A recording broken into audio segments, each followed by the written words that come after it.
Okay, hello everybody. Now I have myself a problem. I have a bunch of brick cards. Right now I'm dealing with 1993 Upper Deck. This is from a lot I purchased a year ago, and I'm just getting around to dealing with it. So all is well. I'm about 3/4 of the way through sorting, and I have an entire box that's like this, bricked. So anybody who has dealt with sports cards from the essentially late 90s, early 2000s, glossy cards in the wrong environment is absolutely horrible. So as you can see, I have stacks of brick cards I need to separate. Now I went online to see what other people have been doing, and I was horrified to see the types of videos and suggestions on how to brick these cards. The absolute worst thing that you can do is take it and bend them and hear them crack. That's absolutely horrible. There was one suggestion you put it in the freezer. I don't like the freezer because I find out it warps the cards. So I'm going to do a little tutorial what I do. As you can see, I've separated quite a few cards so far. Only had 2 that I call complete losses at about a stack of 35. So right now we're about 5% loss rate. So I think it's working pretty good. What you're going to need is a towel. You're going to need a plate, a butter knife, and a damp cloth. What we're going to do is we're going to take one little stack. Now, I'm doing it in small stacks. It will work with larger stacks, but it'll be a little more time intensive. What you do is you simply take a stack of cards right here, you put it on a plate. You have your trusty microwave.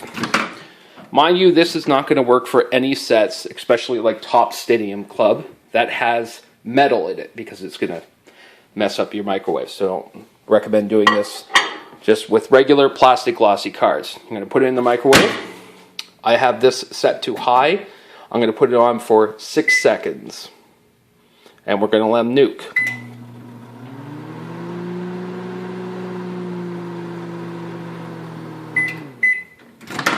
Okay, we're going to take them out. Cards are going to be a little warm. So it should be easy to split. See how some of them are coming off? So what you're going to want to do, you're going to want to take your butter knife here. Let's see if I could do this with one hand. And you're going to want to separate the card slightly and go along the edges, ever so slightly.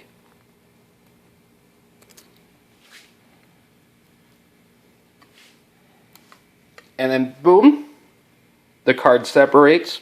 As you can see, I have no paint transfer or anything on this, so this is another keeper. Then once you're done, just set it on the towel to dry. Once it's dry, you can put it back in the stack. And I highly recommend after you do this that you sleeve these with soft sleeves, or they're going to stick again. Now, the washcloth is for if you have any type of paint transfer. About 50% of the time, if you just take it and you just go over the card where there's a little bit of paint transfer, 50% of the time you can get the paint off and it's still a usable card. And then of course you just take your towel, dry it off, let it sit for a few minutes, and then you just put it back in the stack. This, guaranteed, you're going to be able to save at least 75% of your cards. I'm being pessimistic. 75% of your cards you'll be able to save just using this method. Now, if you have cards that are in a giant stack, solid bricks like this, this will work. Do it in 6-second intervals in the microwave. The only thing is that you're going to want to pry them off into smaller bricks. Let's say something small like this, and then repeat the process until you're able to separate your individual cards. When they come out like this, then just take your butter knife, go along the edges ever so slightly, and you'll be able to save 75% of your cards. I'm still looking for a better method to use for cards that have metal in them, specifically like Top Stadium Club, because I have a couple 1991, 1992 hockey cards still in packs that I'm trying to separate. If you have comments, recommendations, or if you just want to like this video, you're welcome to do so. Otherwise, thank you for your time, and have a good day.